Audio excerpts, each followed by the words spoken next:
Good morning, students. Today I am going to explain how to prepare the final accounts from the following given trial balance and adjustments. So see the first question.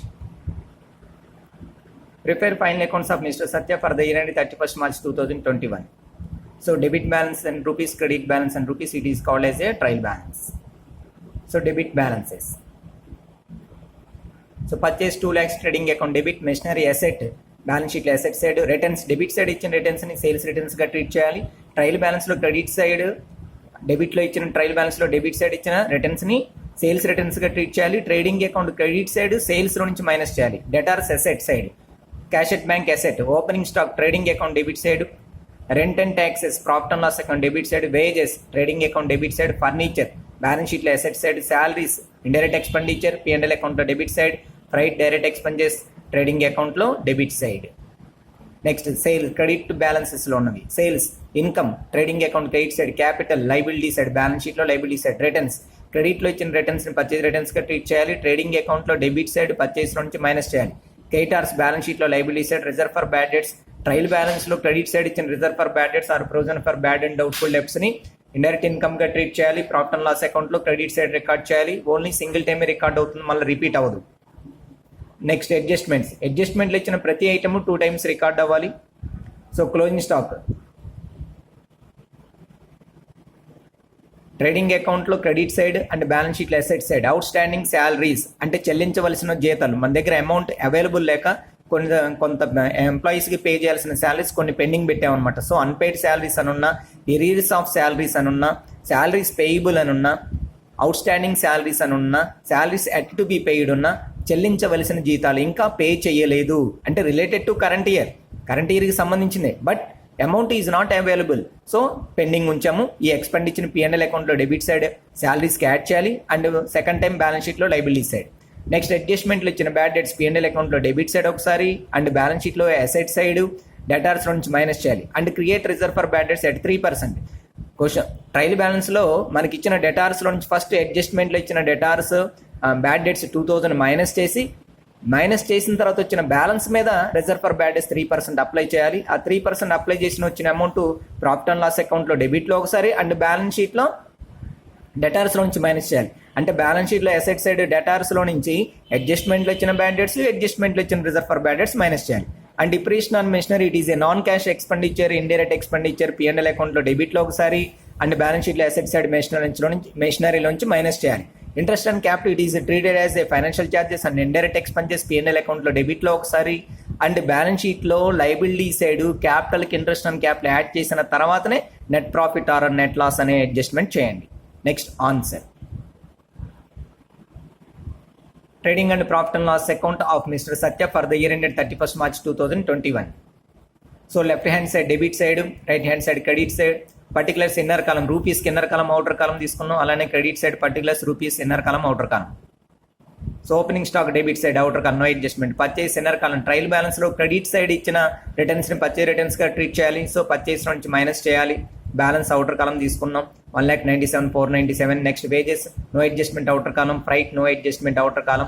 Next credit side by sales inner column trial బ్యాలెన్స్లో debit side ఇచ్చిన రిటర్న్స్ని sales రిటర్న్స్గా treat చేయాలి. So minus చేసాం 5,000 remaining 4,66,004 rupees outer column.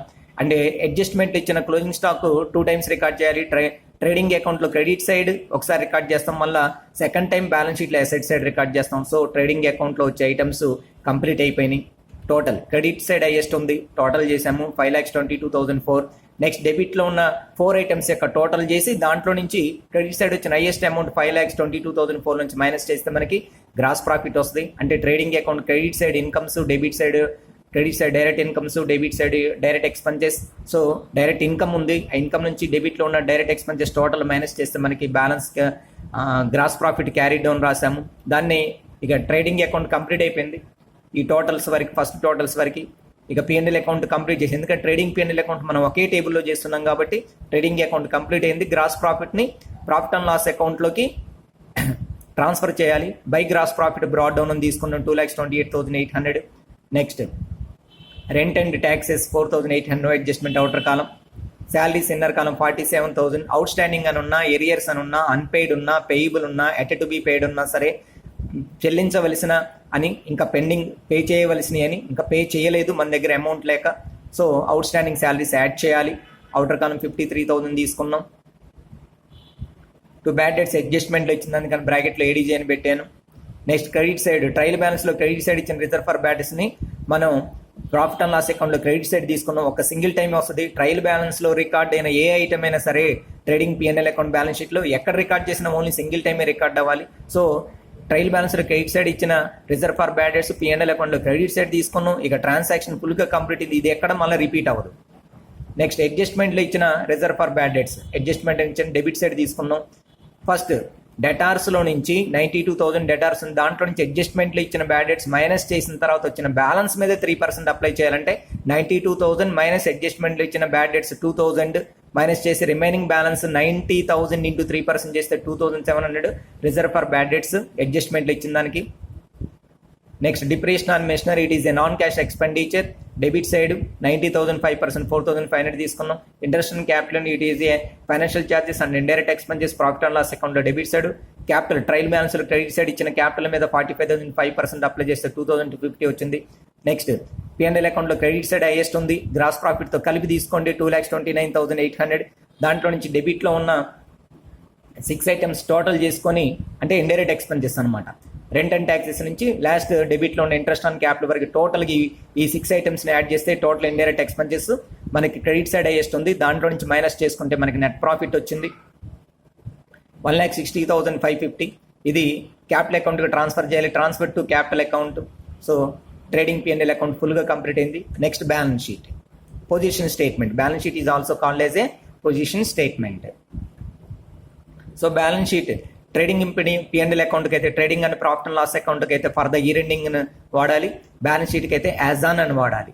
So balance sheet of mister Satya as on 31/3/2021. ఇది balance sheet is not an account, it is a statement. So debit credit use చేయకూడదు, పర్టికులర్స్లో రాసే ఐటమ్స్కి టూలు బైలు యూజ్ చేయకూడదు. So left hand side and right hand side అనాలి. Left hand side liabilities, right hand side assets తీసుకుంటాం. అయితే ఇక్కడ నేను కొంచెం టైటిల్ మార్చాను, డిగ్రీ లెవెల్కి లేదా సిఏ లెవెల్కి యూజ్ అవుతుంది మీకు. క్యాపిటల్ ప్లస్ ఓఎస్ అంటే అవుట్ స్టాండింగ్ అని చదవద్దు, అవుట్ సైడ్ అని చదవాలి. బయట వాళ్ళకి చెల్లించాల్సిన అప్పులు, out side liabilities and assets. ఎందుకని ఇలా టైటిల్ పెడుతున్నాం అంటే నార్మల్గా మనం బ్యాలెన్స్ షీట్ టైటిల్ తీసుకునేటప్పుడు కాలమ్స్లో లైబిలిటీస్ అండ్ అసెట్స్ తీసుకుంటున్నాం. Left hand side liabilities, right hand side assets అని తీసుకుంటున్నాం. అంటే ఆస్తులు అప్పులు. మీకు స్టూడెంట్కి ఒక డౌట్ రావాలి, సార్ మన వ్యాపార సంస్థకున్న మొత్తం ఆస్తులు, మన వ్యాపార సంస్థకున్న మొత్తం అప్పులు తెలుగులో ఎందుకు చెప్తానో తొందరగా అర్థమవుతుంది. సో మొత్తం ఆస్తులు మొత్తం అప్పులు ఎప్పుడైతే ఈక్వల్గా ఉన్నాయో what is the benefit to our business concern అనే డౌట్ రావాలి. ఇక మనకి మిగిలేదేముంది సార్, ఆస్తులు అప్పులు మొత్తం ఈక్వల్గా ఉన్నాయి కదా, మనకున్న ఆస్తులు మనం చెల్లించాల్సిన అప్పులు మొత్తం ఈక్వల్ అయినాయి కదా, ఇక what is the benefit to our business organisation అని డౌట్ రైజ్ అవ్వాలి. సో మనకి లైబిలిటీ సైడ్ రికార్డ్ చేసినంత మాత్రాన మొత్తం బయట వాళ్ళకి చెల్లించాల్సిన మీనింగ్ కాదు. సో ఎసెట్ సైడ్ మొత్తం మన ఆస్తులే. సో ఎసెట్స్ టోటల్లో నుంచి బయట వాళ్ళకి చెల్లించాల్సిన అప్పులు పోగా మిగిలిందే ఓనర్ ఇంట్రొడ్యూస్ చేసిన క్యాపిటల్, అండ్ ఓనర్కి ఇన్ని ఇయర్స్ పాటు మనకి బిజినెస్లో రన్నింగ్ చేయటం వల్ల వచ్చిన ప్రాఫిట్ కూడా క్యాపిటల్లోనే యాడ్ అయ్యింది. అంటే capital is purely related to business owner, not to the outsiders. బయట వాళ్ళకి చెల్లించాల్సింది కదా క్యాపిటల్, మనకి మిగిలేది. సో టోటల్ అసెట్స్లో నుంచి బయట వాళ్ళకి చెల్లించాల్సిన అవుట్ సైడ్ లైబిలిటీస్ మైనస్ చేస్తే మిగిలేదే నెట్ వర్త్, దాన్ని క్యాపిటల్ అంటాం అనమాట. సో ఫస్ట్ క్యాపిటల్ తీసుకున్నాం, దానికి ఇంట్రెస్ట్ ఆన్ క్యాపిటల్ యాడ్ చేయాలి 2,250. సో మనకి 47,250. దానికి తర్వాత నెట్ ప్రాఫిట్ని యాడ్ చేయాలి 1,60,550. సో అవుటర్ కాలం, డ్రాయింగ్స్ లేదు కాబట్టి ఇంకా డైరెక్ట్గా outer column. Next liabilities record చేయాల్సిన ఏ ఐటమ్ అయినా సరే ట్రయల్ బ్యాలెన్స్లో క్రెడిట్ సైడ్ ఉంటుంది, because of liabilities always shows a credit balance. So credit side creditors ఉంది, అది రికార్డ్ చేసాం. Next asset side machinery inner column తీసుకున్నాం, దాంట్లో నుంచి డిప్రిసియేషన్ 4,500 మైనస్ చేసాం, అవుటర్ కాలం 85,500 తీసుకున్నాం. డెటార్స్ ఇన్నర్ కాలం 92,000, దాంట్లో నుంచి అడ్జస్ట్మెంట్లో ఇచ్చిన ఐటమ్స్ మైనస్ చేయాలి. బ్యాడ్ డెట్స్ అడ్జస్ట్మెంట్లో ఇచ్చింది మైనస్ చేసాం 2,000 to 90,000 inner column. Minus reserve for bad debts అడ్జస్ట్మెంట్లో ఇచ్చింది, సో 90,000 ఇంటూ 3% అప్లై చేస్తే మనకి 2,700 వచ్చింది. Outer column 87,300. Next cash at bank డైరెక్ట్గా అవుటర్ కాలం అసెట్ సైడ్. ఫర్నిచర్ డైరెక్ట్గా అవుటర్ కాలం అసెట్ సైడ్. క్లోజింగ్ స్టాక్ అడ్జస్ట్మెంట్లో ఉంది 2 times. సో బ్యాలెన్స్ షీట్లో అసెట్ సైడ్. ఒకసారి ఆల్రెడీ ట్రేడింగ్ అకౌంట్లో క్రెడిట్ సైడ్ రాసుకున్నాం సేల్స్ కింద, తర్వాత బ్యాలెన్స్ షీట్లో asset side. So out standing salaries ఉంది మనకి P&L అకౌంట్లో శాలరీస్కి యాడ్ చేసాం, second time liability side record చేసాం 6,000. సో టోటల్ చేస్తే మనకి 2 sides 2,64,800 వచ్చింది. So total liabilities and total assets equal అయింది. సో కింద మీకు హింట్ ఇచ్చాను ఈజీగా అర్థం చేసుకోవడానికి. OS liabilities means outside liabilities, the amount payable by our business concern to the outsiders for goods or raw material purchased on credit from them or taken a loan from them. So creditors మనకి outside లైబిలిటీస్లో long term liabilities కలిసి ఉండొచ్చు and short term liabilities, current liabilities కలిసి ఉంటాయి. ఏవైనా సరే out side person దగ్గర నుంచి మనం గూడ్స్ అయినా రా మెటీరియల్ అయినా క్రెడిట్ మీద పర్చేజ్ చేసి వాళ్ళకి అమౌంట్ పే చేయవలసి ఉండాలి, లేదంటే వాళ్ళ దగ్గర నుంచి లోన్ తీసుకొని వాళ్ళకి అమౌంట్ రూపంలో లోన్ అయినా పే చేయవలసి ఉంది. సో అవుట్ సైడర్కి పే చేయాల్సిన అమౌంట్లు మనం out side liabilities. It includes long term liabilities and current liabilities. ఇది ఫర్దర్ మీరు degree second year, degree final ఇయర్కి వెళ్ళిన తర్వాత మీకు ఫుల్ డీటెయిల్స్గా వస్తాయి. అలానే అడ్జస్ట్మెంట్ మీన్స్ ఏడీజీ అని పెట్టాను కొన్నిటికి బ్రాకెట్లో, అంటే అడ్జస్ట్మెంట్లు ఇచ్చిన ఐటమ్స్ అని. సో నెక్స్ట్ ప్రాబ్లం నెక్స్ట్ వీడియోలో తీసుకుందాం. అప్పటి వరకు థ్యాంక్ యూ.